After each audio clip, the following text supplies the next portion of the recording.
Right, we're back in business. We're gonna try and do this again, yeah? YouTube seemed to be trying to lock us off. Or either that or my phone's overheating. But I feel like I gotta get this message out. I gotta do this live. So I'm gonna do it.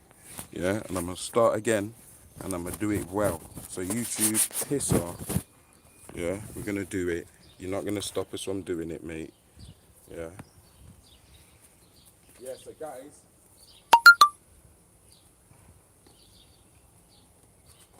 we've been speaking about the Hermetica, right?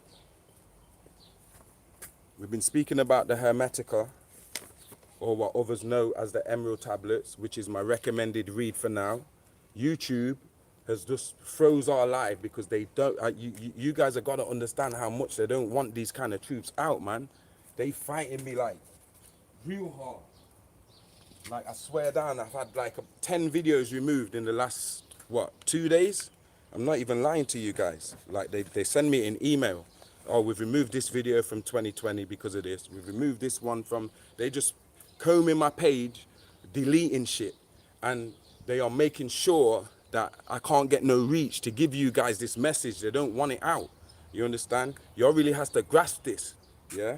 Because it goes over a lot of people's head because they just don't get it.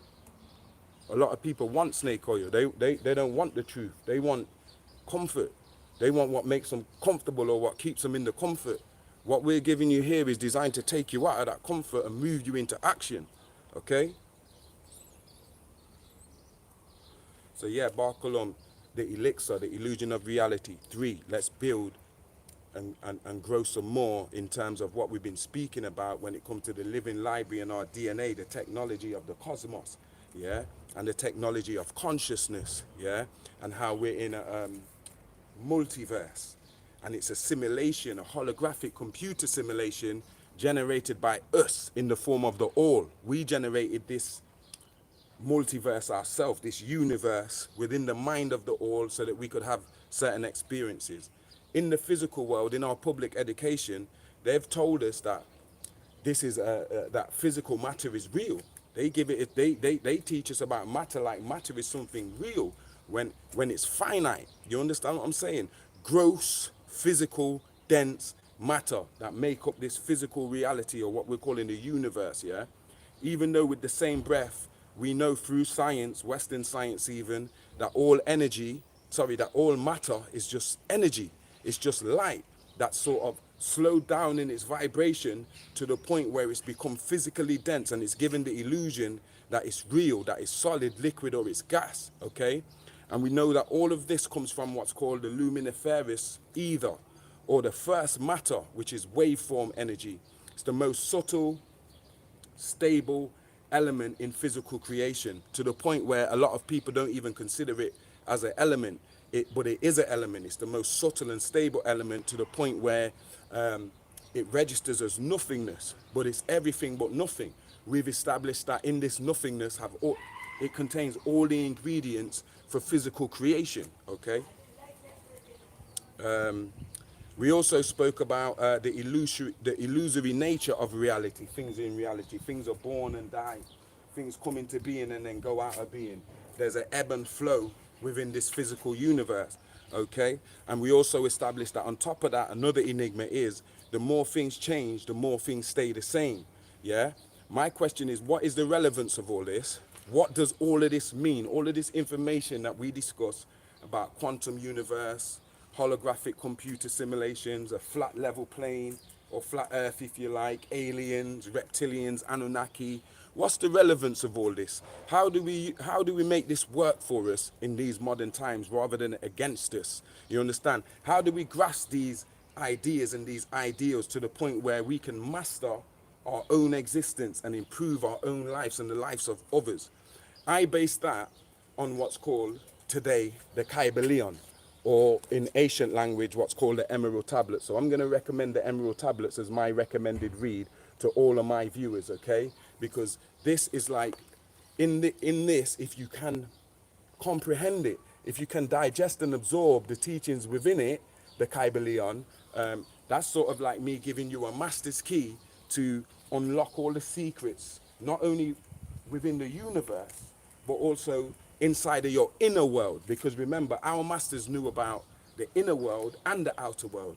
Our ancient masters, our ancestors who were studying the Kabbalion, the Hermetica, and different other wisdoms of Tahuti, they knew about the inner world in as much as they knew about the outer world. Today, what we're seeing in Western science and with the Mzungus in general is they're only dealing with one side of reality, which is they're dealing with the outer aspects or the illusory nature of reality and trying to find definite answers, only dealing with one side, okay? So the elixir of life and the philosopher's stone comes from an intense study, a life study of the 7 principles of the Kabbalion. Really, there's 9 principles. We spoke about this before, but just to keep it simple and not to overwhelm you guys, and being that we've based most of our other discussions on the 7 principles, let's keep it 7 for now. And for the advanced students, if we get there, we'll have a class on the other 2 principles, okay? Now, when you're dealing with the Hermetica or the Kabbalion, yeah, these 7 principles that they give you in there, or 7 laws, yeah, are really pivoted around one fundamental law in the Hermetica.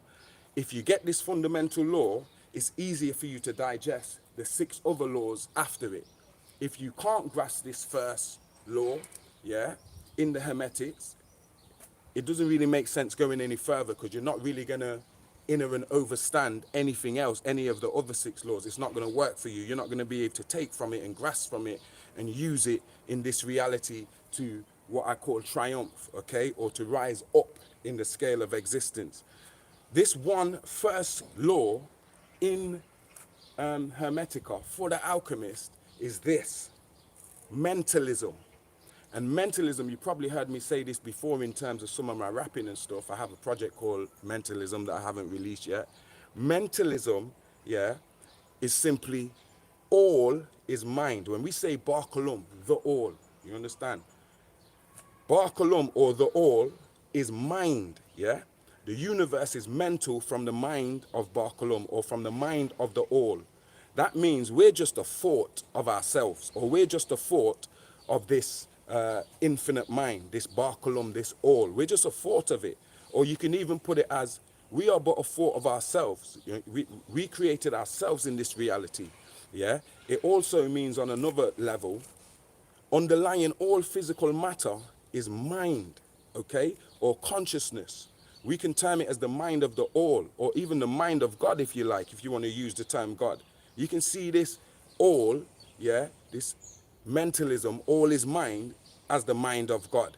And we're not talking about a finite mind, like we've got finite minds as mortal, finite beings. Here we're speaking about an infinite mind, yeah? The ever-living superconscious mind, yeah? Which is the source of all energy, all matter, all time, all space. It's the source of everything, okay? So because our ancestors had deeper knowledge of the inner world and the outer world, yeah? The inner world is Al-Hayyu, yeah? And the outer world is Al-Qayyum, you understand? Because they had knowledge of both worlds, the inner and the outer world, they got into what you call psychic sciences and what we might see as extrasensory perception and stuff like that. They went outside of the dynamics of this realm, or just the one side of reality, the physical, illusory side of reality. They went into the substantial reality, the fundamental reality that underlies this whole physical existence. And that's the difference between our ancient masters and modern scientists and psychologists and physicists and cosmologists of today. They're only dealing with one side of reality, which is the illusory side of nature. They're dealing with dense, physical, gross matter, okay? They're not really dealing with the subtle waveform energy. They are now taking it into consideration because they have to, because all of their theories run into dead ends without them acknowledging that, hold on, there's a whole other side of reality. Those at the top, they already know. But those who are pushing this Western secular science, they just finding out. They just having the rude awakening now. Our ancestors already knew this stuff. As I said, they had knowledge of the inner and outer world. So Tahuti established what's called schools of thought. And they're different to secret societies when you're speaking about Freemasons protecting their knowledge in that sense. The schools of thought were set up by Tahuti because when he was around as as a master living among men, and humanity was in its infancy, humanity was still prone to ignorance and prone to superstitions and prone to religious creeds and stuff like that.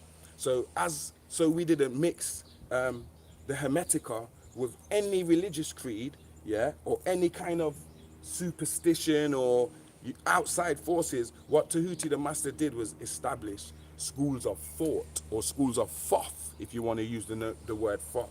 These schools of thought were established to protect the sacred teachings from being mixed with certain religious ideologies and certain kind of dogmas and certain superstitions and certain misguided beliefs and stuff. The Hermeticist never mixes the truth of the Hermetica with any of these religions, even the Egyptian religion, gods and all of that stuff. Really and truly, we're as much God as any one of these gods that we're supposed to be, that they got us worshipping. Do you understand what I'm saying?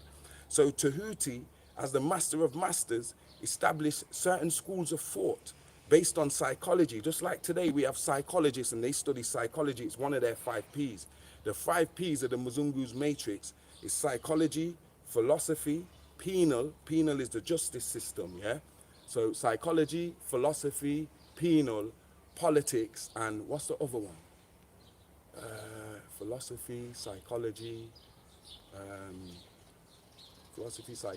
politics, penal, and there's one more, yeah, that established their 5 pillars for holding up their matrix. But what I'm doing is, why I say that is because our ancients also studied psychology. It's a very important science, you understand?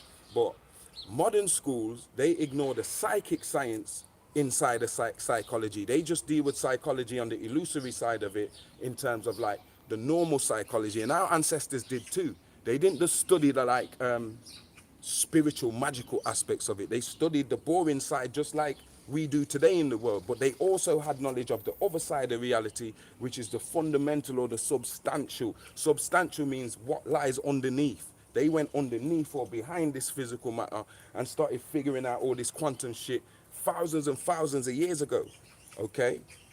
So this is why Tahuti established certain schools of thought to protect the knowledge from being diluted with certain type of religious ideologies and stuff. And in these schools of thought, they were studying a load of things, but one of them was psychology and even into the what's called psychic sciences.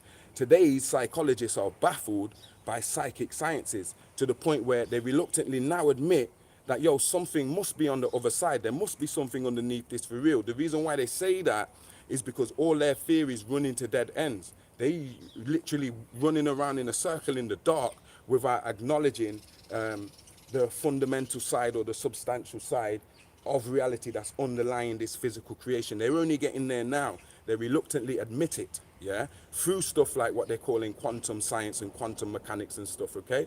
So in this mentalism, the first law of the Hermeticist, yeah, we have, we studied what we called mental transmutation. And we've seen it as a mental art. Today, when you speak about alchemy, the first alchemists were the Hermeticists.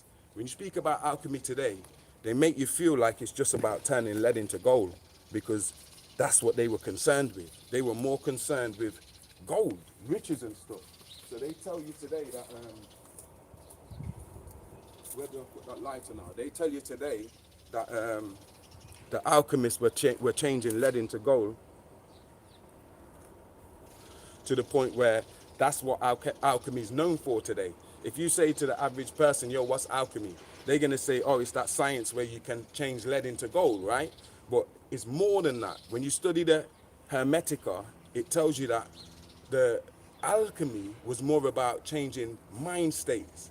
It's a mental art, yeah? Where you could change one mind state to another mind state. And when I say change one mind state to another mind state, I can say an undesirable mind state you can change to a worthy mind state or a beneficial mind state, not only in yourself, but also in other people, using the laws, these 7 laws of the Hermetica, where you can use the laws of a higher plane to cancel out the laws on a lower plane. You can never avoid these laws, but you can use higher laws on the higher plane to cancel out laws on the lower plane, and that's how you become a master. This is the master's key, mental transmutation. It's a mental art. And it was only the most advanced masters that could reach to the point where they could be changing lead into gold and have a mastery over nature and shit like that, like send a storm for lick down your ass or make an earthquake and stuff. These beings did exist and do exist and will exist. All the schools of alchemy and esotericism and Gnosticism and stuff, they know this shit. Yeah, that shit exists. That stuff they show you in Marvel and the superhero stuff, that shit exists. That exists in me and you. But it starts with mental transmutation from the first law of mentalism. Yeah, all is mind. The universe is mental, held in the mind of the all. Do you understand what I'm saying? Let's go further because they haven't locked me off yet. So this mental transmutation, this mental art, changing your mental state, and also if you do advance to that stage, that level, changing base metals into different metals and shit, and having a command over nature and stuff, like you see in the X-Men movies and stuff with Apoco and all that stuff. Yeah, that's called practical mystic psychology.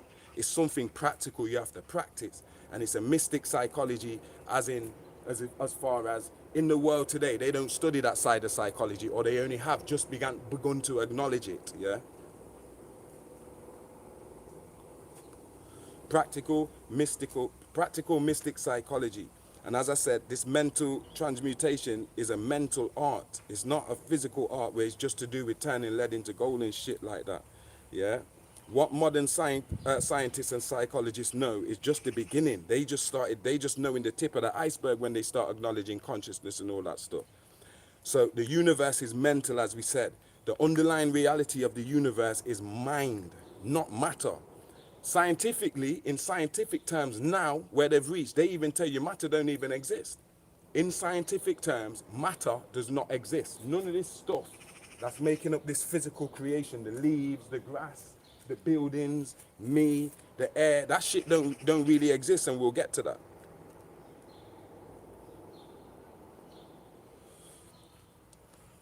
So, and that ties into what I said in previous lives about gravity isn't really real. Yeah. The universe exists within the mind of the all, or the mind of God, or the mind of Bar Kolum. In the universe, if the universe is mental in its nature, yeah, then mental transmutation is the art of changing the conditions of the universe along the lines of matter, force, and mind. Yeah, this is the magic that runs this reality. This is the magic that our ancestors used to speak about and write about and teach us about. Yeah, it's in all esoteric and mystical writings worthy of the name. They'll tell you about this shit. And it was guarded so heavily was this shit guarded, yeah, because of the power in it, yeah. None of the masters hardly ever gave practical instructions. As I said, they wrote it down in code. If they ever wrote it down, it was in allegorical terms, so that you had to have the master's key to unlock it, yeah. And this same mental transmutation enables one to transmute mental states and material conditions, yeah. Only the advanced masters reached the stage where they could change material conditions, lead into gold and gold into lead and silver into platinum and all of that type shit, yeah. They had control of the elements of nature. Don't get me wrong, other masters, even if they're not fully advanced, they will still have the art of mental transmutation on certain degrees, on certain levels, but only the advanced, the ones that reach the heights of this science, was able to do these things, what we would consider miracles, or what they considered the pyramid sciences or the mystery sciences in Kemet. You understand? The first alchemists were these guys who wrote you this Kaibalion, coming from the master of masters, Tahuti. Okay? So it's the art of changing the conditions of the universe along the lines of matter, force, and mind. And that's the magic that runs this realm. And it's interactive. You can interact with it. Yeah. And as I said, the details, the small print of this was so heavily guarded back in the day because of the power and the unworthiness of so much of humanity. You understand? They hardly ever wrote it down so people could just read something and learn how to do it. Yo, you had to go through various different tests of your nature to be found worthy of having certain ones of these powers. In today's world, we just want it. Oh, I wish I could be invisible.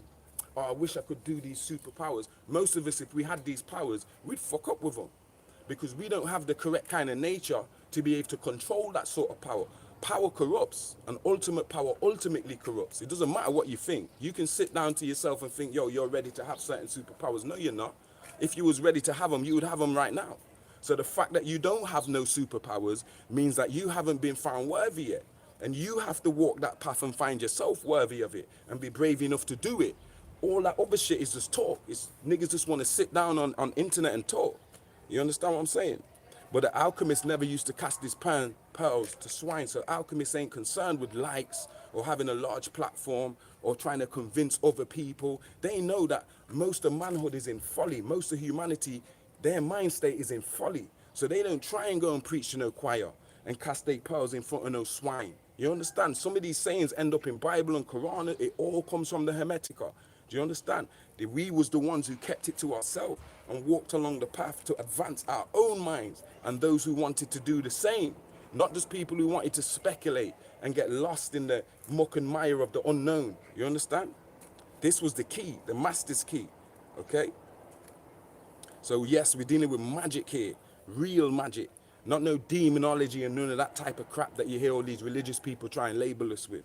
Okay? We was talking about controlling the forces of nature to advance ourselves on the scale of existence. Okay? So the advanced masters, they earned the position of being able to turn lead into gold and stuff and control the forces, the elements of nature, the few advanced masters, okay?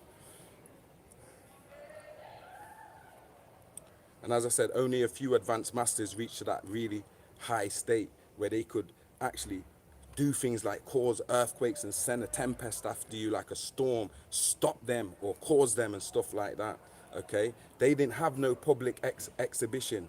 They don't care about trying to convince people, the real alchemists. They seek seclusion. A lot of you are grinding to be seen. I'm grinding to be unseen. We're not the same. I'm an alchemist. I'm a hermeticist. Do you get me?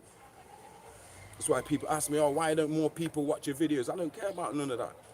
I have the mind of an alchemist. I only care about the chosen few who choose themselves. That's enough for me. After this, I'm locked off. I'm not on YouTube till the next video. You understand? There'll probably be a gap. Yeah. So there's no public exhibition. They seek seclusion. No religion, no gods, or no dogma. Their power is a mental thing. Their mind. Yeah. They operate along a higher mind. You understand? They're using mentalism. Yeah. The mental plane, that's where they operate, yeah? And they're changing the mental conditions, states, and material conditions for those who reach that level, yeah? Into others. And when I say into others, into better mind states. And they don't just change things haphazardly. They are those who are using higher laws on higher planes, down here on lower planes to cancel out certain laws on this plane, because you can't escape the laws. But you can use the laws of the higher planes down here because of the law of correspondence, which is one of the laws, and it says so above, so below, so within, so without. Do you understand what I'm saying? And we'll get to that too. I've bust that down for you. Yo, these notes are so thick, bro. I'm just trying to get through them, yeah? Okay. The majority of modern practitioners are ignorant of the fullness of all this. So there are modern alchemists or modern hermeticists now who study the Kaibalion, especially a lot of these non-Africans, these Mzungu and stuff. But a lot of the modern ones, not all of them, there are a few good ones. A lot of them, they miss the whole point, the modern hermeticists. They don't even get what this thing's really about. They really out here selling snake oil.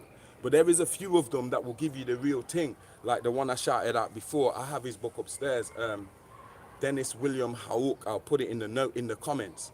And his book is called The Emerald Tablets, Alchemy for Personal Transformation. Yo, fantastic book. Fantastic alchemist, modern alchemist, yeah?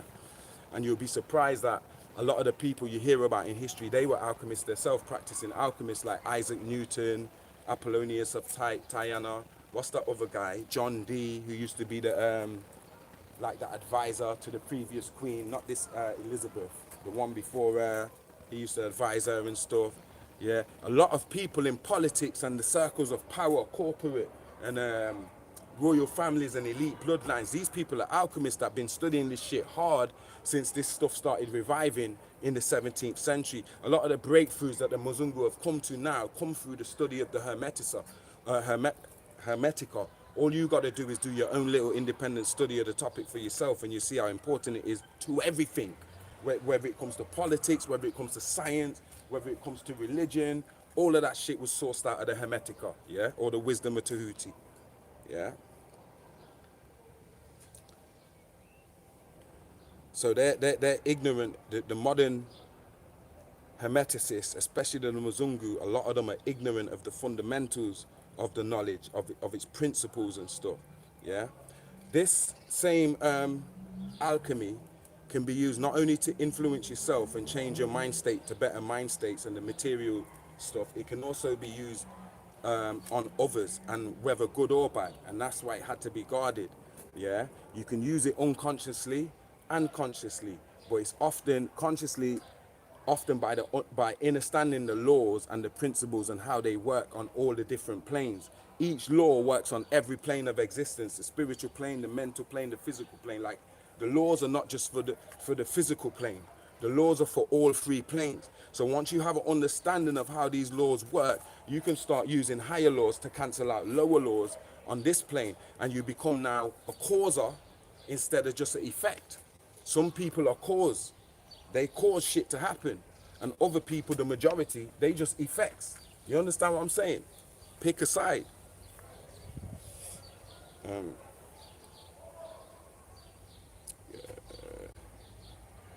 Mentalism is the basic principle of all hermetics, yeah? That's it. You have to get this mentalism that I'm giving you now in order to understand any of the other laws. So we've not even gone past this first law of mentalism yet. This whole life is literally based on this first law. We're not even going into the other laws. We might have to do 6 more lives just based on the 6 other laws. I just wanted to give you this mental, so that when you go into your Kaibalion for yourself and do your own study, like, you have a kind of master's key as to how to interpret and how to understand what you're reading to a certain extent, okay? So as I said, the principles can be used, the force can be used for good or evil.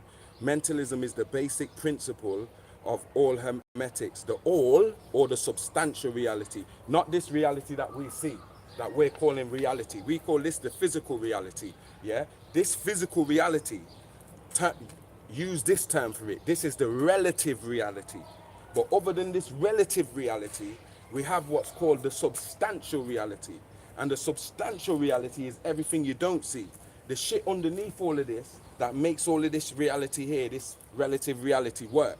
We was inside the substantial reality, inner and overstanding that shit. Tama, who are only just getting there today, never mind mastering it, they just finding out about that stuff today. Do you understand what I'm saying? So the substantial reality is the fundamental truth.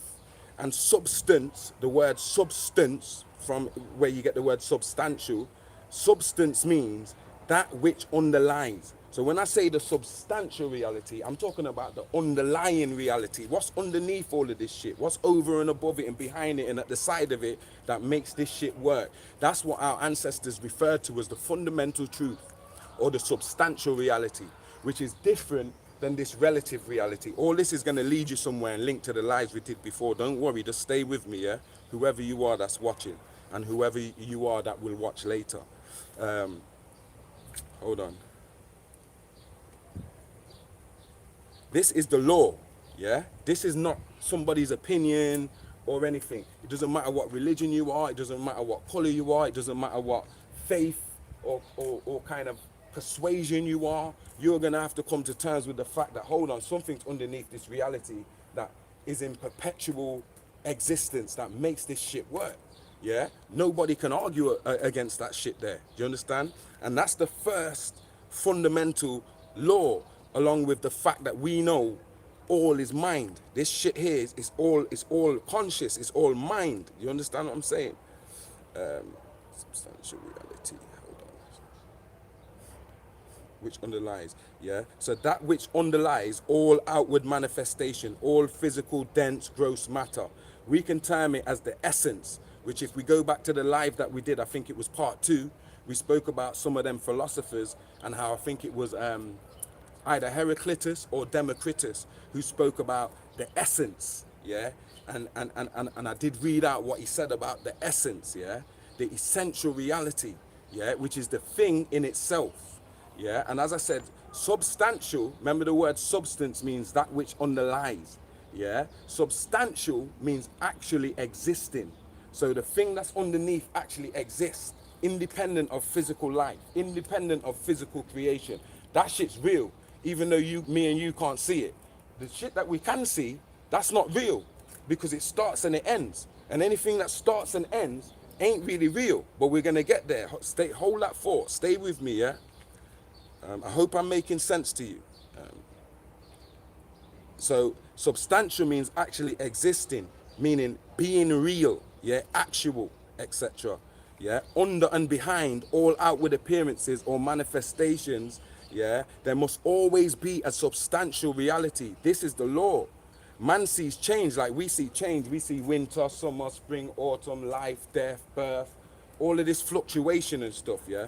We see fluctuation and we believe that, okay, we see fluctuation and that nothing is real. As I just said, anything that starts and ends ain't real. So we're seeing this fluctuation, which implies, hold on, this shit ain't even real. We're in a holographic reality, an illusion, even though it seems real and it seems actual. You understand what I'm saying? But nothing really, based on what we're saying, is real. But everything is becoming and changing. Nothing stands still. Nothing rests, yeah? Everything, yeah, is on the path. Let me read you from page 54 what I noted down here. So the reason why it ties into what I just said. So let me find quickly page 54. Who does this for you guys? Them YouTube content creators ain't gonna do this for you. Do you understand what I'm saying? They out here selling snake oil, man. Okay, let me read this part to you now as it links to what I just said. So I said, but everything is becoming and changing. Nothing stands still. Nothing rests. Yeah, there is no reality. So now I'm going to page 54, what will put it in better terms than I can. So becoming and changing. Nothing stands still. Everything is being born, growing, dying. The very instant a thing reaches its height, it begins to decline. The law of rhythm is in constant operation.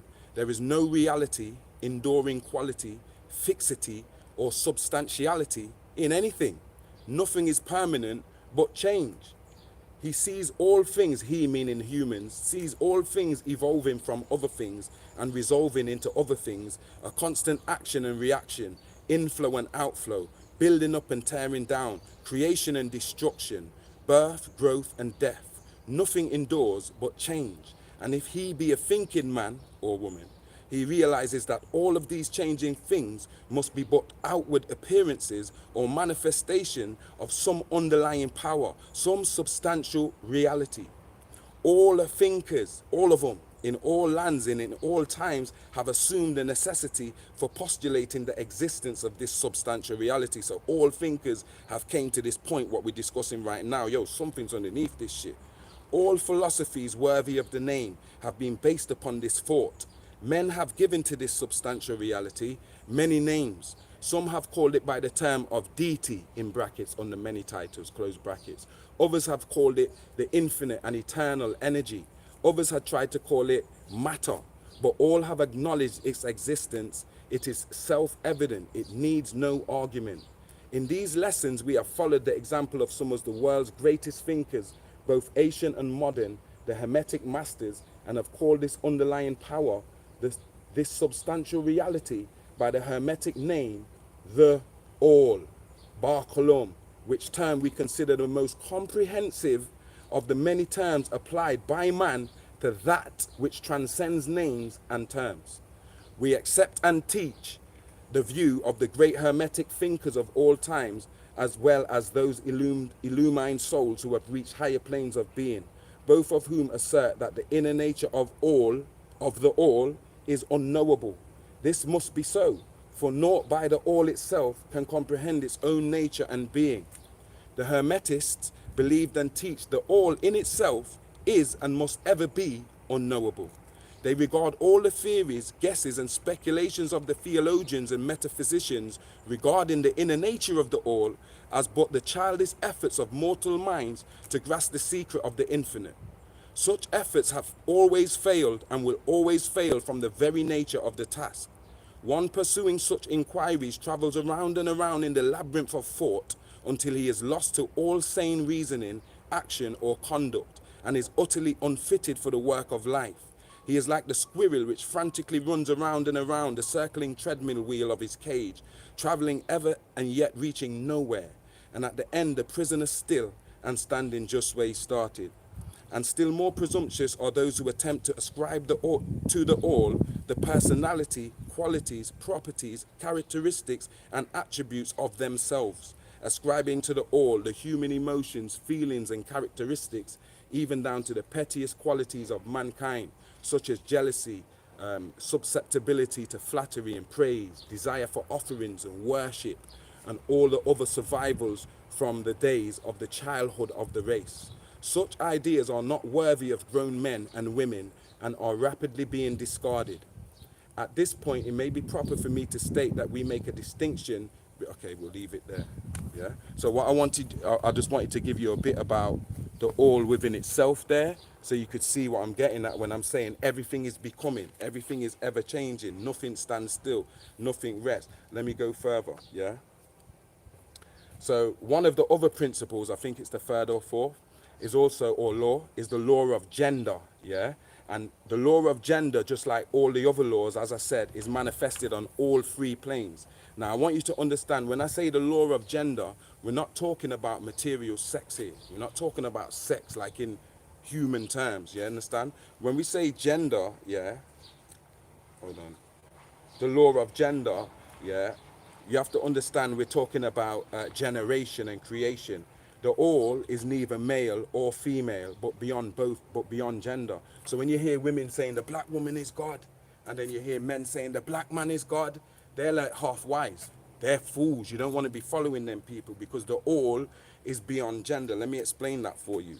The all is not subject to any of the laws of physical reality. Why do I say that? It's like the all is not subject to time and space, or the laws of time and space, or the law of gravity, or the law of whatever law. The all is the law from which the law proceeds. The all is the law. So everybody has to abide by the laws except the all. The all is above and beyond the laws. So in the same sense, the all is above and beyond gender. When the all begins to create, it uses the law of polarity, and also the law of gender, and also the law of correspondence, and also the law of rhythm. So when it starts creating and it operates on a lower plane, then it runs by the laws of the lower plane, because it's operating on a lower plane. Do you understand? And everything outside of the all, what is created, is on a lower plane. So it goes by these laws. But in itself, the all is not subject to none of these laws when it's above these planes. You understand what I'm trying to say to you? So therefore, the all is neither male or female. It's beyond gender. You understand? When it comes down onto the lower planes and it operates through the law of gender, then it operates through both male and female. The male is the passive side of the all. The female is the active side of the all. But it works through both genders. So therefore, it's neither male nor female. Them people that are saying that, whether they're Kemet people, Egypt people, or religious people, they are missing the point. They're only seeing half the picture, if that makes sense. Okay? So the all is not subject to any of the laws like time and space. The law from which the all is the law from which the law proceeds on the lower planes. Sex, yeah, is just a material manifestation of the law of gender. Okay, okay. So gender is not sex. Sex is a material manifestation of gender. It's the other way around. Okay. And gender means relating to generation or creation. It doesn't mean sex, yeah? And the principle of gender, or the law of gender, operates in everything from human beings to plants. You have male and female, or masculine and feminine, I should say, masculine and feminine plant side of plants. You have a masculine and feminine side of humans. You have a masculine and feminine side of the universe. You understand what I'm saying? But when you get people trying to use that and say, well, God's a woman, yeah, because woman creates, then they don't really get it when you're dealing with this hermetica and the science of the all. Do you understand? And the same goes for man talking about God is a man. So sex is just a material manifestation of the law agenda, yeah? And we can even see this, even though it might, to some of you, it might sound mad, that what I just said. If you really think about it, we've already got that in normal everyday speech. Because when you speak about God, you're going to think about God as a male. We speak about God as a father, in a father. And then when we speak about Mother Nature, we speak about Mother Nature in the feminine, like Mother Nature's a woman. So you're already operating on the law agenda. You're already using that in your everyday thinking. Many of you wouldn't even realize that, whether you're Christian, whether you're Jew, whether you're Hebrew, Israelite, whether you're Muslim, whatever you call yourself, you already operate on the law of gender. You see what I'm saying?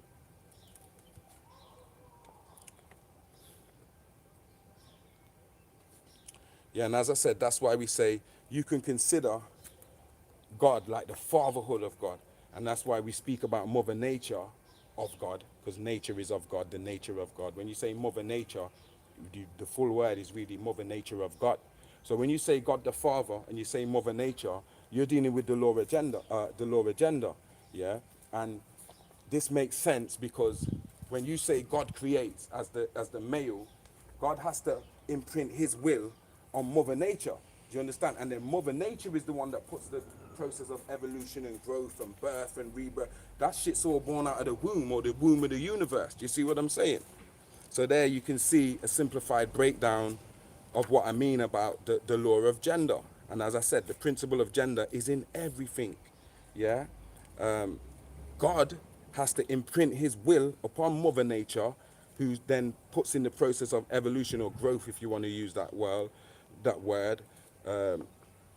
So you can see the cosmic father, you can see God as the cosmic father and nature as the universal mother from whose womb all things are born. Yeah? And what we're discussing here is not just some fairy tale thing. We're actually speaking that the actual process of how things are created and brought into existence, manifested into existence. Yeah? This is not a figure of speech. Always remember though, even when we're talking about duality and all of this universal stuff, that the all is one. The all is not dual. There's no male and female or none of that. It's just the all. Yeah. But when it comes to creating this universe, this physical reality, and then it starts operating by these laws, okay, now we're in a dualistic universe and stuff, and we're going to get to this because it's called a great paradox. That's what our ancestors called it, because it's like we're contradicting ourselves. Okay. So all is one, and the universe it exists, and it's generated and it's created in the all by the all. Okay. It's like when you say I and me.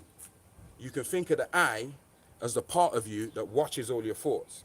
Okay, that part of you that watches all your thoughts. Yeah, and then and that's the masculine aspect. Yeah, and then you can think of the me as the feminine aspect, where the me actually, the things that you think, yeah, it creates them. It creates the mental images and the mental understandings and stuff inside your mind, and you're watching me create.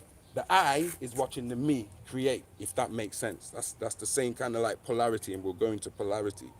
Okay.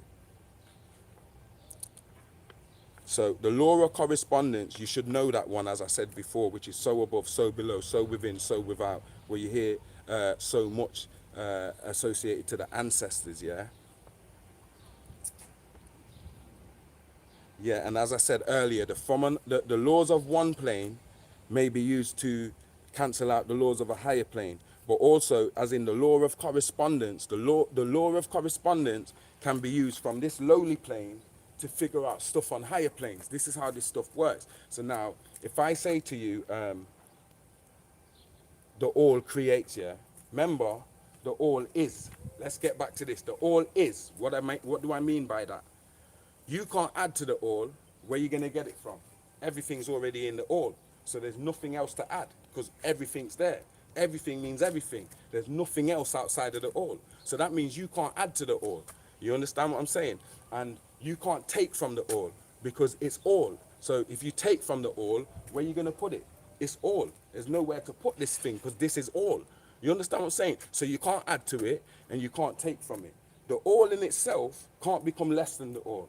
So the all can't just today say, okay, I'm not the all no more. So now I'm going to break myself into all these fragments. And now I've broken myself into all these fragments. Then it means it's not the all no more. So the ancients was like, okay, it's not that. That's cancelled out. So the all can't fragment itself.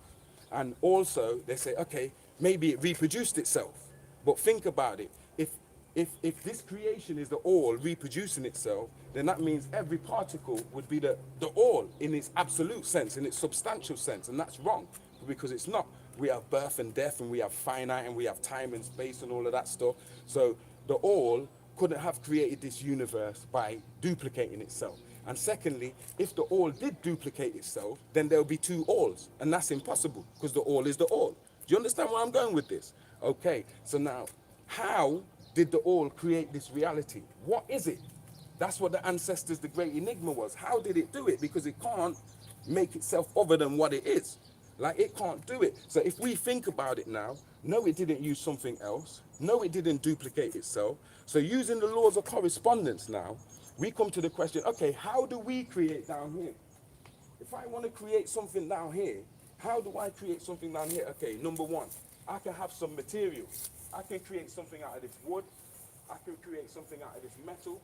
I can even create something out of this grass. I can create chairs. I can create ladders. I create stuff. We know that the all is the all. So we didn't have nothing to work with because it's already the all.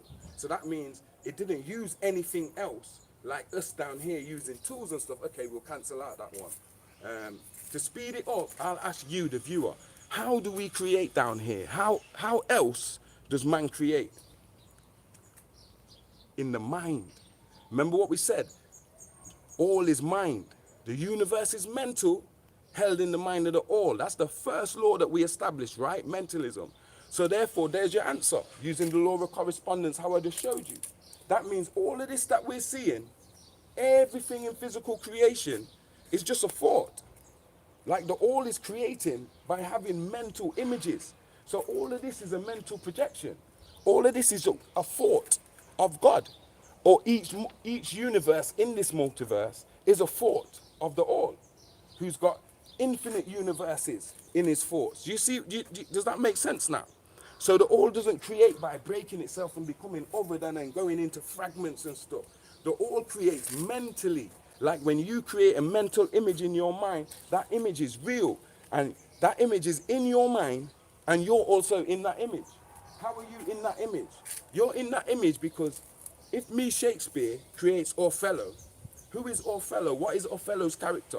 Othello is Shakespeare, because Shakespeare gives in his dynamism, gives that character its dynamism, gives that character its humor, gives that character its attitude. So really, that character's in Shakespeare's mind and Shakespeare's in the character. Do you understand what I'm saying here? So here we're dealing with, again, relative truths and substantial truths, okay? Using the law of correspondence, okay? So the all creates using mind. That's how it creates. And we got to that answer by using the law of correspondence. As above, so below. So therefore, let me think about how does the all create? We went through that. Do you understand?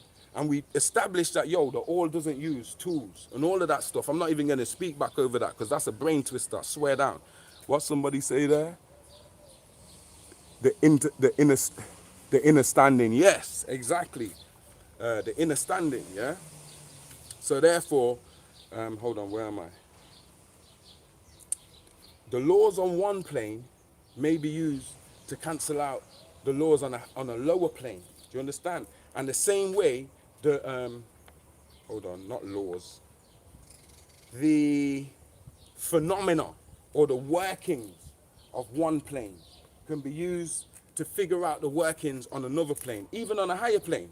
In this sense, the workings, it don't have to be a higher plane teaching us how a lower plane works. The lower plane can also teach us how the higher planes work, like how I've just showed you in terms of how the all creates, okay? So reverence, respect, and religion, all this led to a certain type of reverence that our ancestors had for this knowledge, yeah? And then that reverence turned into worship, yeah? And then that respect and all of that turned into what we're calling today religion and theology and all of these different persuasions, yeah? But it all relates to the same discussion that we're having now. Do you understand? It all relates to, we are all children of the all, yeah? All of us, yeah? And that's why even the Mzungu, Mother Nature felt sorry for the Mzungus and gave them one drop of blood so that they can't say they wasn't given a chance to know and to repent for the evil that they were doing and the fact that they're trying to stop people from rising higher on the scale of existence. They're trying to trap people here and keep them, it's in a consciousness light prison and shit. Yeah, Mother Nature felt sorry for them when they were first created because everything, all of us are children of the all. And that's why they got that one drop of blood. But let's go further. The universe is your home, yeah, as a child of the all, yeah. You will experience all of this universe, not just this earth, yeah. Your consciousness will experience the furthest recesses of this universe for eons upon eons until the end of time, yeah. And the end of your destination is the all. You will be drawn back into the all. Do you understand what I'm saying?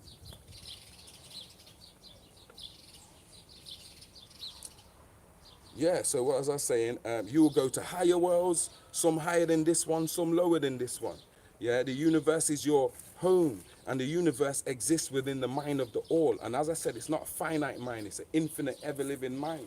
And you will explore its furthest, most reaches, as I said, for eons before the end of time. Yeah, your possibilities and your opportunities in these terms are endless, both in time and in space.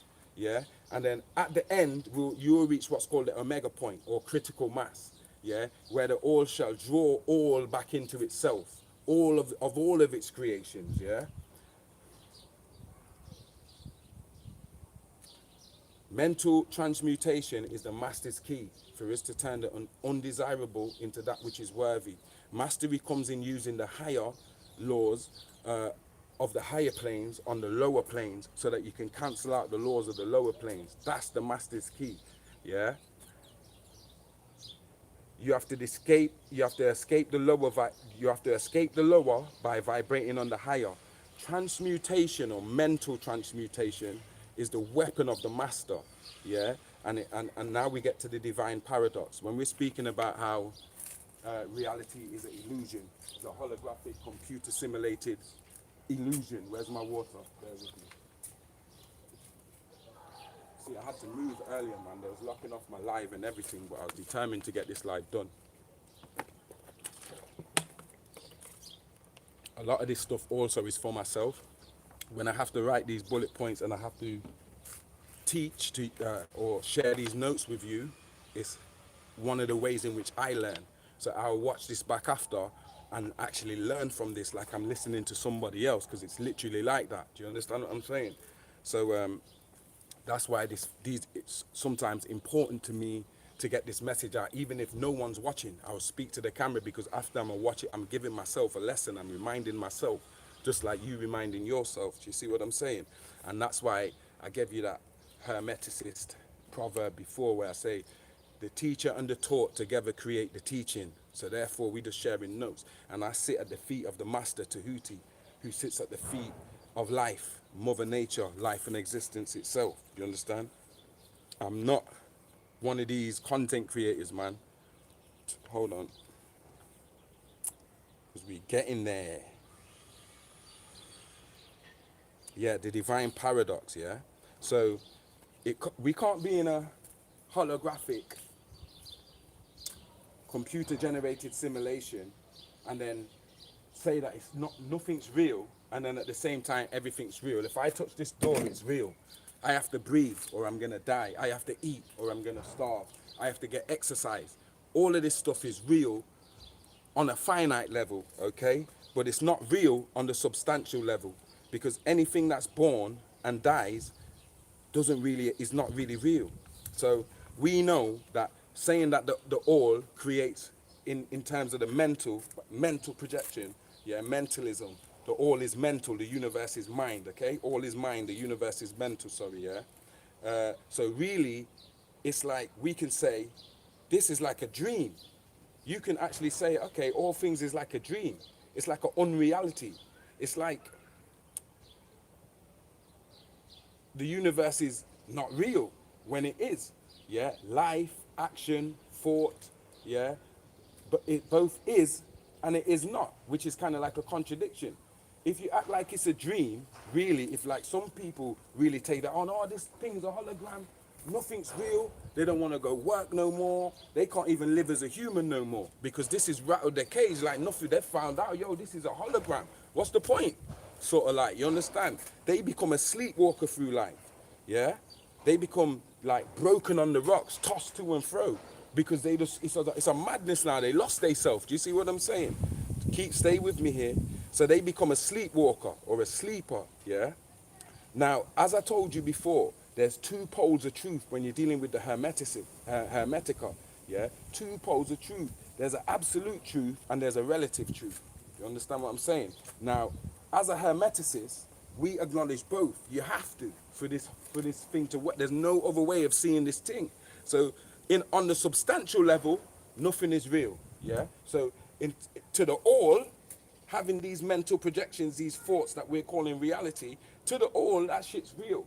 That shit can be real, yo. I'm having real thoughts in my mind that's real. Like, if you make up a character in your mind right now, in your mind, that character's real. Do you understand what I'm saying? That character might have its own consciousness in your mind. You don't know, but that shit's real in your mind.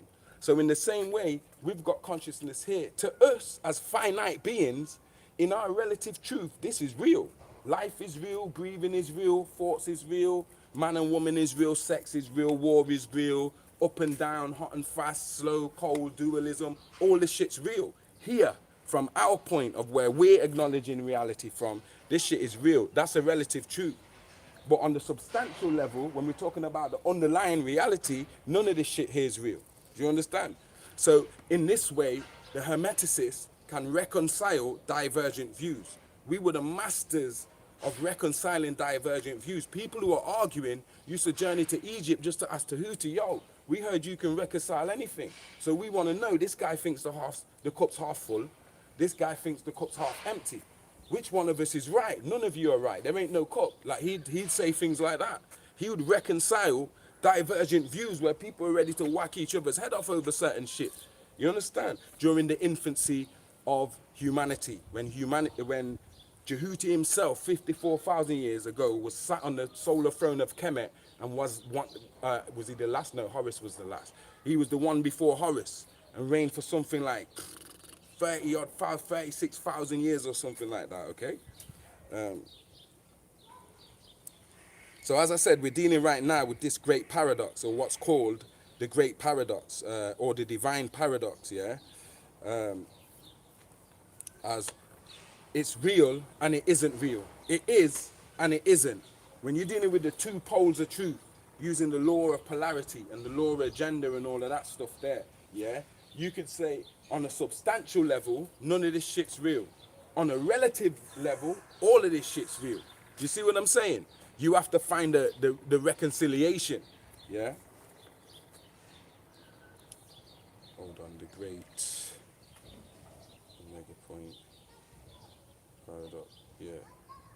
So understanding this keeps you from becoming tangled in the muck and mire of half-truths, because there's many half-truths in this realm. It stops you from buying into the illusion fully. Like, oh, this is so real that nothing else is real. We only live once. Yeah, I don't believe in spirituality. I don't believe in higher worlds. Where people fall for that shit. So this understanding stops you from falling for this material existence. And at the same time, it stops you from spooking out. Like, some people go too far with it. You understand? They're like, oh, none of this shit's real. The only shit that's real is they turn into a fairy floating around through life, and they're no longer grounded and stuff. Their head's gone with the shit. They're gone with the fairies. So having this type of understanding and this type of profound, right and exact outformation stops you from going both ways, from going too left or going too right. The correct path is straight down the middle, like the arrow flies. You see? Keeps you from becoming tangled in the muck and mire of harsh truths, yeah? The illusion, yeah, which is an unreality on a substantial level, not on a relative level, yeah? So the absolute view, in the absolute sense, in the substantial sense, the universe is in the nature of an illusion. That's a substantial reality. We all know, even the atom is empty. It's not even real. Matter doesn't exist. You understand? Matter is just condensed energy. So we know on a substantial level, this shit ain't real. Yeah? Hold on. It gives the nature of an illusion or a dream or a phantasmagoria, yeah, when you compare it to the all in itself, which is the substantial reality. You understand? Even we say in the in our own language in the world, oh, the world's just a fleeting terrain, or life is fleeting, life is passing, which is showing you it's an unreality. Yeah, it's unsubstantial. It's birth and death, which means it's not real. Anything that has a beginning and end is not real. So in a substantial sense, the only thing that's real is the all. Everything else is an unreality. It's just a mental projection or a thought. You see what I'm saying? All is mind. The universe is mental from the mind of the all. Remember the first law. Otherwise, if you don't understand this first law, you might as well not invest in the Kaibalion. Yeah, you're not gonna have the master's key. Okay. So when we say the world is fleeting or the world's just a passing charade, we acknowledge its impermanence, its change, its finiteness, yeah, or its unsubstantiality, yeah. It's a created universe as opposed to the all. The all is, yeah. The all always was, always is, and always will be. All is. That's it. You understand what I'm saying? Anything with a beginning and an end must be unreal and untrue in one sense, in the substantial sense. And the universe is no exception. So nothing is truly real on a substantial sense. The universe is only real on a relative sense. It relates to us as humans. As far as us humans are concerned, who have to deal with life and death and pain in your body and growing old and shit, that shit's real from a human sense. But on a substantial sense, it's not real, okay? The only thing truly real is the all, okay? Now it says go to page 51. So let me go to page 51 to give you a bit about this all. Because here it added to me what I read here, and I started reading from about 3 days ago, so I've never taken this long to build a live. I put a lot of study into this live to bring you this message because I believe it's very, very important. Okay, does it say 51? Let me just check. Page 51, yeah. We ask the close attention and careful study of this great principle on the part of our students, for it is really the basic principle of the whole Hermetic philosophy and of the Hermetic art of mental transmutation. Okay, chapter 5, the all. Under and back of the universe of time, space, and change is ever to be found the substantial reality, the fundamental truth. That's straight from the Kabbalion, yeah? And I already gave you the meaning of substance, which means that which underlies all outward manifestations, the essence, the essential reality, the thing in itself, etc. Substantial means actually existing, being the essential element, being real, etc. Reality means the state of being real, true, enduring, valid, fixed, permanent, actual, etc. Under and behind all outward appearances or manifestations, there must always be a substantial reality. This is the law. Man, considering the universe, of which he is a unit, sees nothing but change in matter, forces, and mental states. He sees that nothing really is, but that everything is becoming and changing. Nothing stands still. Everything is being born, growing, dying. The very instant a thing reaches its height, it begins to decline. The law of rhythm is in constant operation. Okay, we've already read this. We read these parts earlier, so I just wanted to give you that bit there, yeah? Now let me get back to my thing, yeah?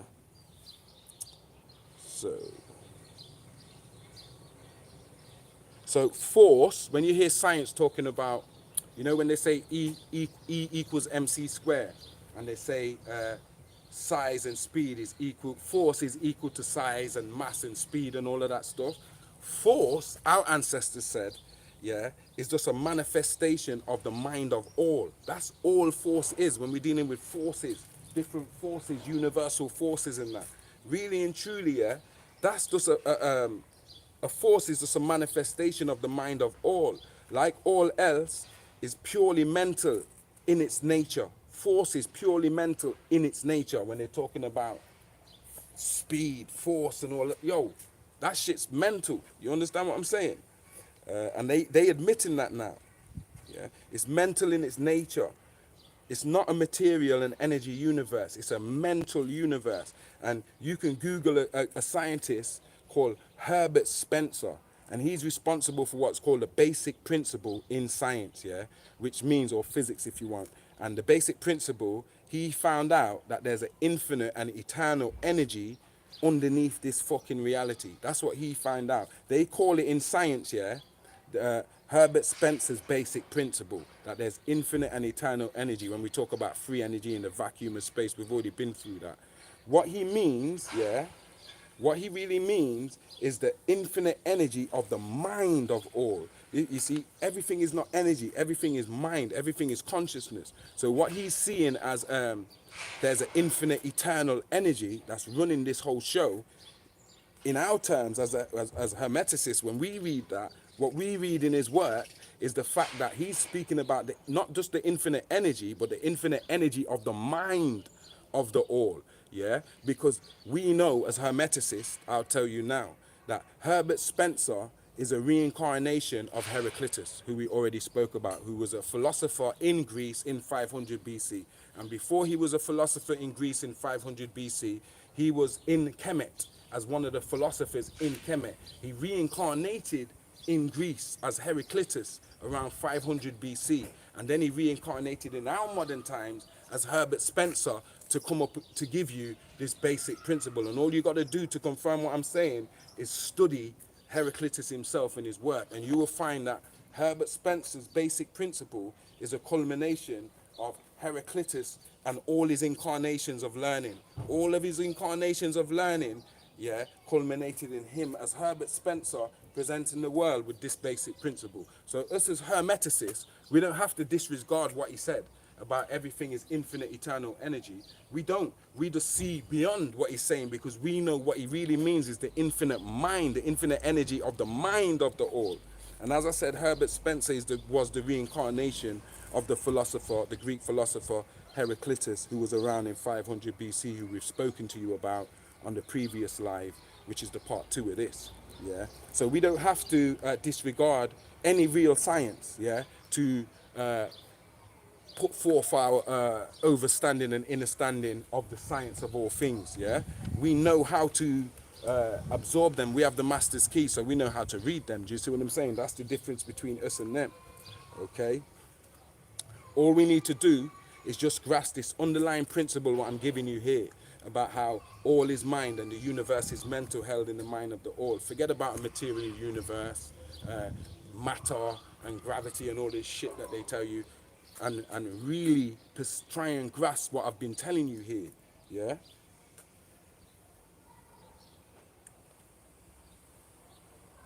All is mind. This is essential to unlocking obscure points and light up any unknowns, light up all the shadows of the unknown.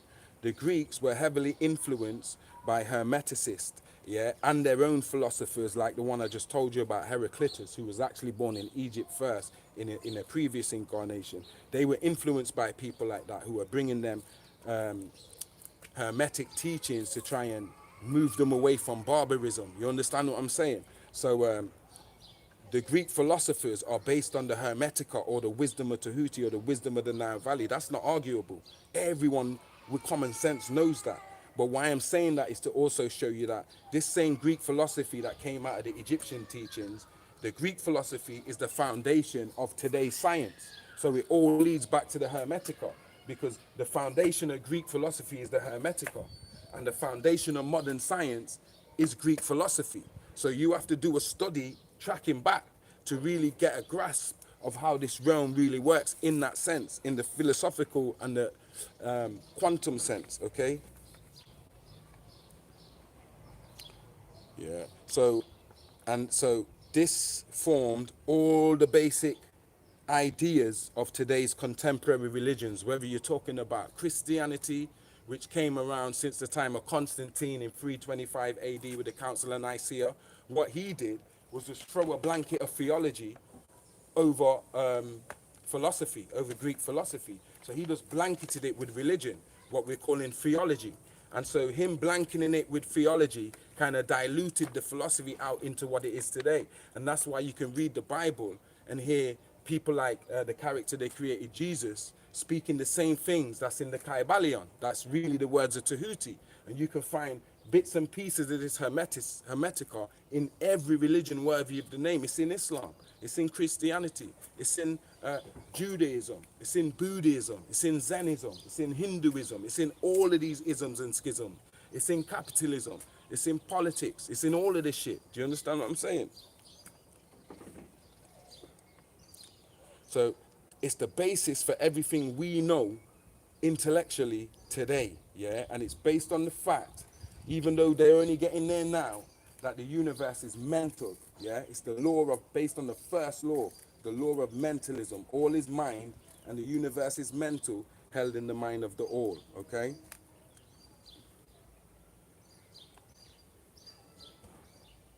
So our scientists today, without acknowledging that fact, they're just groping in the dark, walking in circles in the labyrinth of the unknown. Yeah, mental power for them Mzungu, the modern Mzungu, was largely ignored up to this point. They ignored consciousness and mental power and the power of consciousness on matter and all of that type of stuff. You understand? They ignored mental power as a natural force. They didn't see it as a natural force. Yeah. While under mentalism, it became the greatest natural force. So when they're in their type of science, they don't even see it as a natural force. But once you get into mentalism, then it's the greatest natural force. It's the master's key that helps in your, that is the key to your mental transmutation. Yeah. This is a revolutionary system of becoming, only for those of you who can grasp it. Right, we've got through the first page. I can fly through this. If you know how little them bullet points were, and I'm going to sum it up for you guys and then leave your head alone. Whoever you are watching, you're a G, because this is a lot. And like I said, topics like this usually fly over the head of most people. 9 out of 10 people won't have the attention span or the inner standing to really grasp the significance of this. I'm putting it in the ether anyway, because somebody will probably come across it and will, for them, it will be like a light bulb, like bang. Even if one person, even if it's you yourself who's watching, yeah? Do not become one of the dream people. Like I said, there's a certain group of people, even among black people, that when they come to these abstract ideas, they never come to no conclusion like what we're doing here, so we can use it for ourselves to navigate in this realm. They just sort of wander around aimlessly about through the labyrinth of the unknown. They never reach any substantial truths. They get caught up on trivialities and the muck and mire of half-truths, superstitious, religious creeds, emotional reactions. They ignore the practical work. They don't want to do the shadow work and the practical work, the focus, and still be able to live as a man. A lot of people go off, their head goes with this type of stuff. They feel like when they, like I feel like when a lot of people get this information, it stops them from being just being able to live, just being able to live as a man or a woman. Now they become too important. They take themselves too serious because they can't reconcile the many magical stuff that's just going on within and around them. Do you see what I'm saying? Don't become one of them dream people. Don't get caught up on trivialities and creeds and the muck and mire of half-truths and superstitions and religious beliefs and all of that stuff. Yeah, because those people ignore the practical work and they're not honest. Yeah. Escape the pains of the lower by vibrating on the higher. Like I said, use the laws of the higher planes to cancel out the laws on the lower planes. And also use the phenomena of your plane, this plane, to unlock the secrets of other planes, like I did earlier by showing you how the all creates, okay? follow the wise, use laws against laws, because you can't escape the laws. Nobody can escape the laws except the all on the substantial level. You must use the higher laws against the lower laws. That's the art of alchemy, which is a mental art. It's not just about turning lead into gold or copper into whatever, yeah? It's not just about turning base metals into other metals. It's about changing your mental state from an undesirable mental state or an unhelpful, unbeneficial mind state to a more favorable one, a more beneficial one, okay? And thus triumph. On the scale of existence, you rise higher, yeah?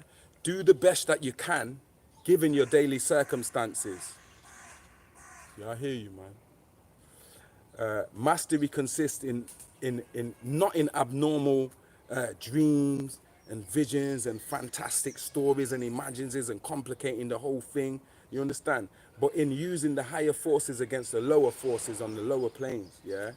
And the stuff that I'm giving you, like all is mine, the universe is mental, held in the mind of the all. That's straight out the Kybalion.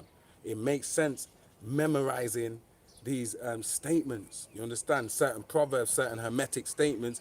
It makes sense memorizing them. I've memorized some of these things from I was down 15 and stuff, and I've never gone away from it. If I was to tell you, I always say the all prayer every day at some point, whether it's when I rise or whether it's when I go asleep. So that means I'm always operating knowing I'm not just a fractal. I'm not just a relative reality. I'm also a multidimensional being. I'm also alive on a higher plane and on a substantial level. Do you understand what I'm saying? It makes sense memorizing these terms, these statements, these proverbs. Transmutation is not presumptuous denial. It doesn't mean you're going to deny the laws or, well, gravity don't exist or the laws don't exist and you can just do anything. Nah, that's presumptuous denial. What you got to do is master using higher laws, yeah, on a lower plane, so that these higher laws can cancel out these laws on this plane. For you, it's like even when you're on this plane, you're operating on a higher plane, if I'm making sense to you. Do you understand what I'm saying? So don't deal with presumptuous denial, just denying everything and going on like you can just override shit, because you really can't. Yeah, everybody is held by these laws, and these laws operate on in all states of reality, on all planes. The mental plane, the physical plane, the spiritual plane, it operates on all these planes. You can't escape it. Only the all on a substantial level operates outside of the laws of these universes, okay? So our purpose is not to deny, but to live. The purpose is to live, not to deny and debunk and cancel out. This is not a world of dreams, illusions. It is a relative universe, because you're a human. So from the point of being human, this shit ain't a dream. Even though we know better, while we're here on Earth, this shit is real as the floor that I'm walking on. You understand what I'm saying? We ain't gonna float off and become fairies and dream people and shit. You understand?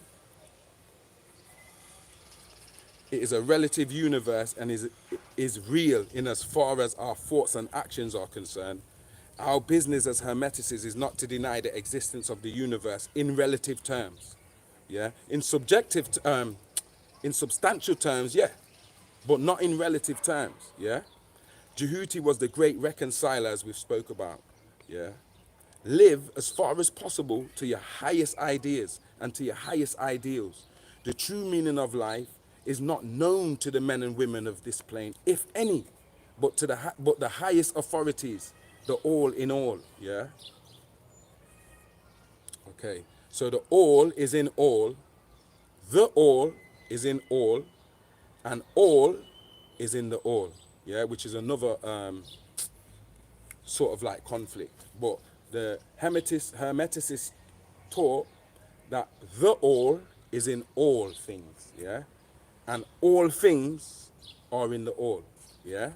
And that's why I said I don't go a day without saying the affirmation. I'm going to say it now just because it's relevant to what we're discussing. So now every time I say it, you know why I'm saying it. It's a quantum affirmation.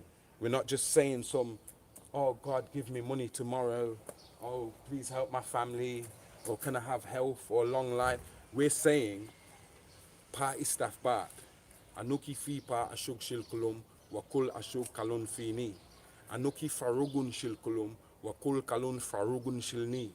Anuki wahed kakulum, wakul kalun wahed kani. Nuk aikilu anjihu kama farugun shilkulum, wakub kama fariyudun. Nuk aikilu akwenu kuldek nuk akfuzi fikulum, kama tawul kama kafuzi kalun lia amidu fikulum. Anuki kabaha wahud, kulum kalun anuki, kulum yakul nuk aikilu, kulum doda nuk abmilu. So what I said is the affirmation. I am in the love of the all, and all love is in me. I am a part of the all, and all is a part of me. I am one with the all, and all is one with me. I can succeed as a part of the all, and fail as an individual. I can be all I wish in the all, as long as my wish is to stay in the all. I am never alone. The all is, I am. The all can, I can. The all does, I do. Amun. So this is what we're saying every time we're bringing you alive. So we're not just making this stuff up just to sound good for a day. We living and walking and standing on the square of the truth of this here. Do you understand what I'm saying? As hermeticists. So that's why we say the party stuff, but really I advise you to say it 3 times a day. Yeah? Because it's a multi-dimensional, quantum, philosophical, abstract ideal that you're holding in your mind's eye when you're saying this, yeah?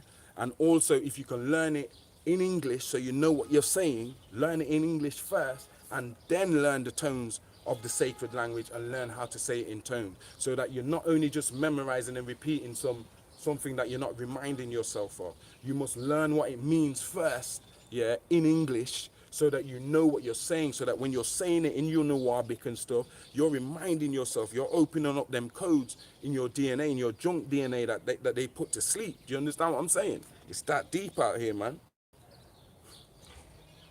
And if you're not doing that, then you're spiritually lazy. You're wasting time out here. You understand? So to him or her who grasps this truth have come great knowledge, spiritual development of the indwelling spirit, my handwriting.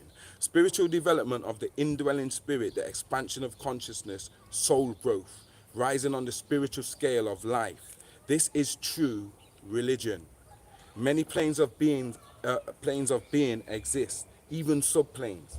Many degrees of existence exist. There are beings that exist that have more power than what you attribute to your highest gods.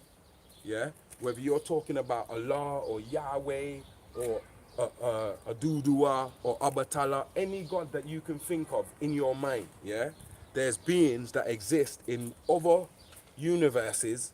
Yeah, other parts of the all. Yeah, that's more powerful than all these gods you're speaking about. That's got all these superpowers and shit. I'm telling you, they exist. Yeah.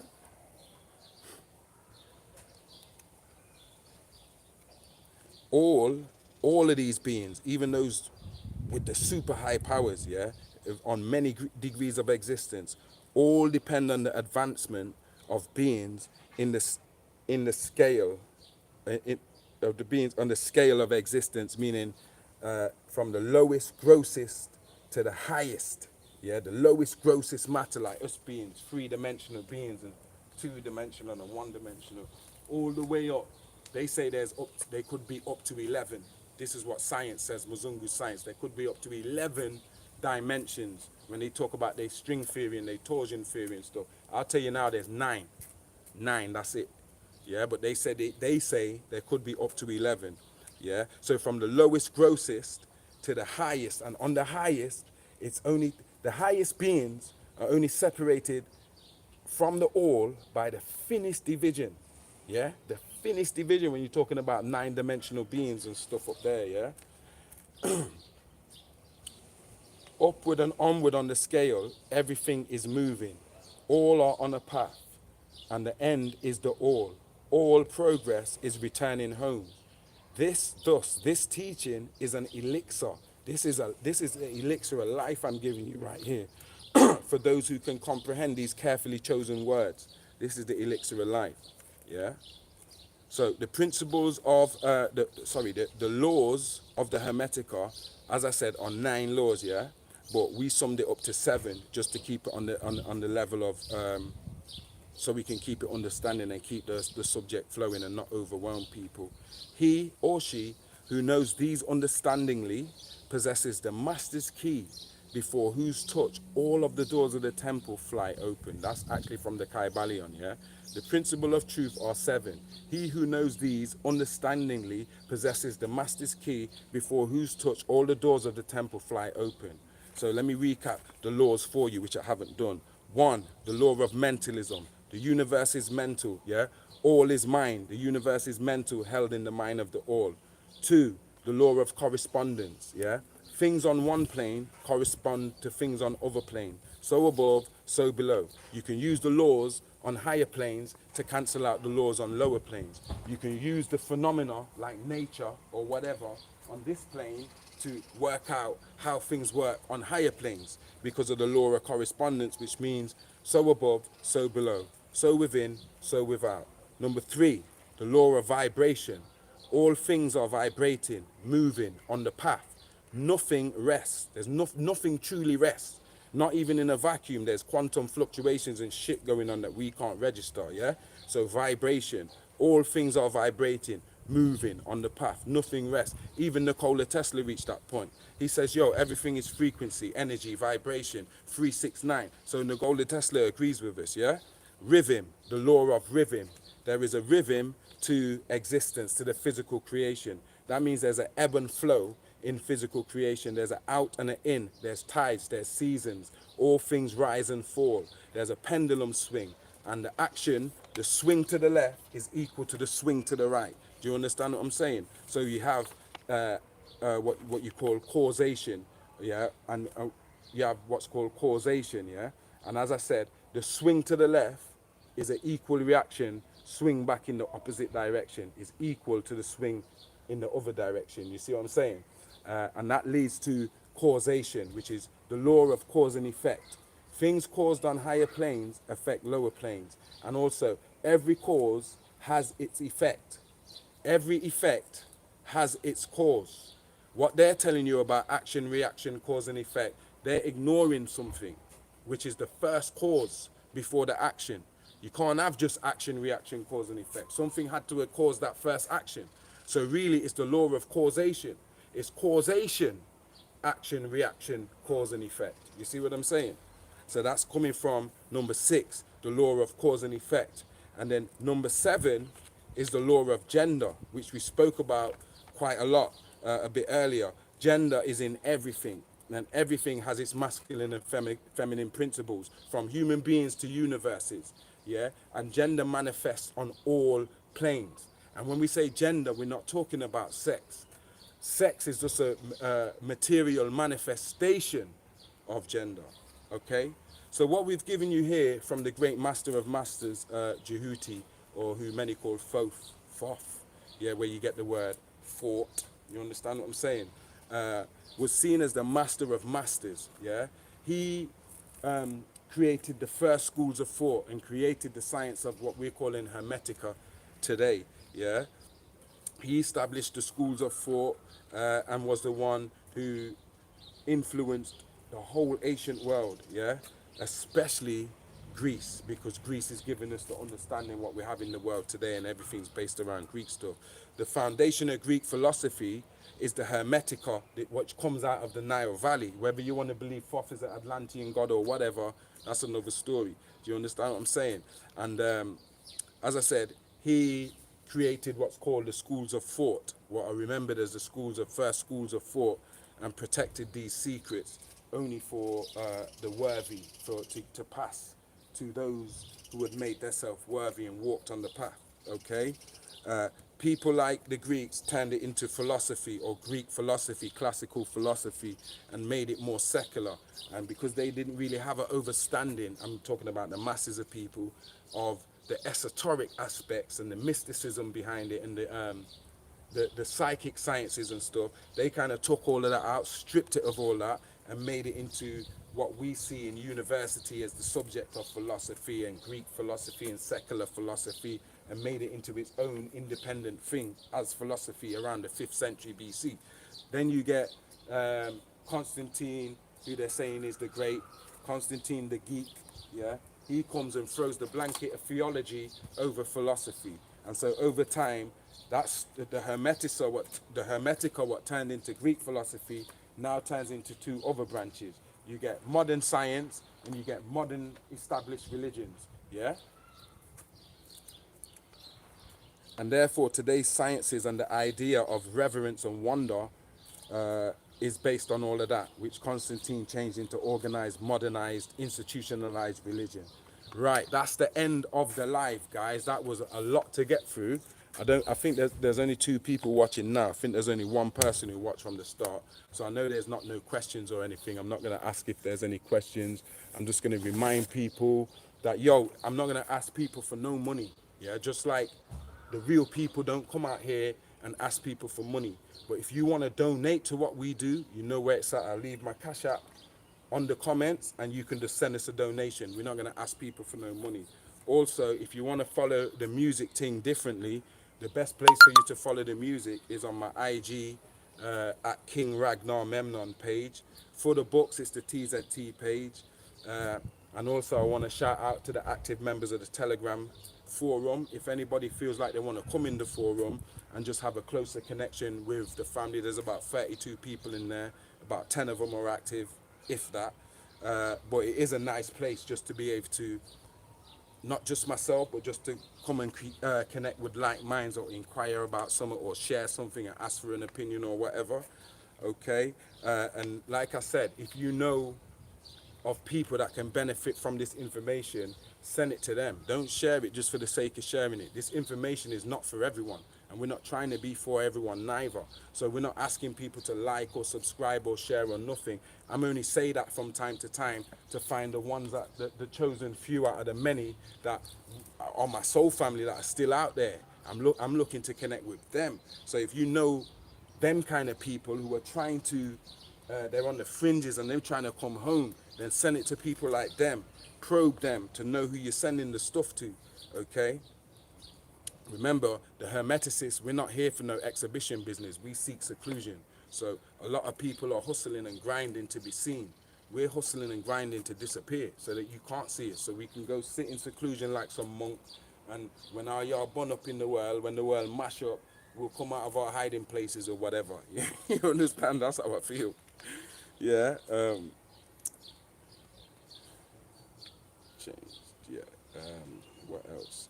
And as I remind you, don't cast your pearls to swine. Don't just think that you got to tell everybody the stuff that you learn. This stuff's not for everybody, man.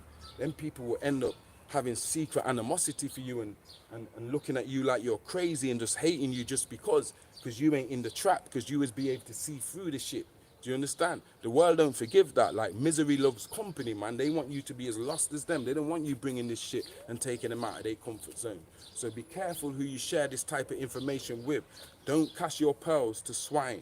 You understand? Which is a Hermeticist proverb, not Jesus. They stole that shit and put it in the Bible and told you Jesus said it. We said that. Namaste. These birds is coming to hear and listen to me, man.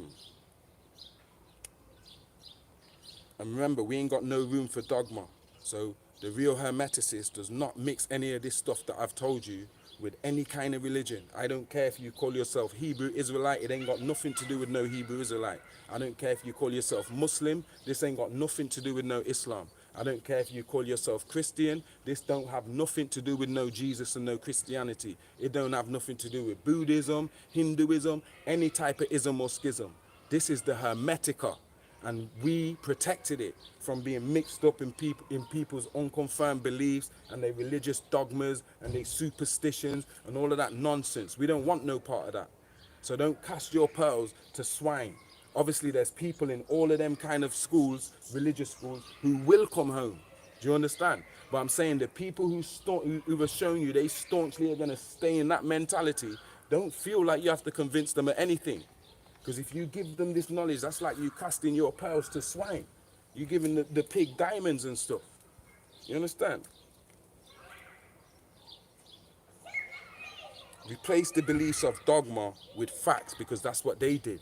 They took away our morals of Ma'at, our spiritual principle, the law of Ma'at, which was designed by Tahuti himself. They took that shit away by giving us dogmas and giving us beliefs.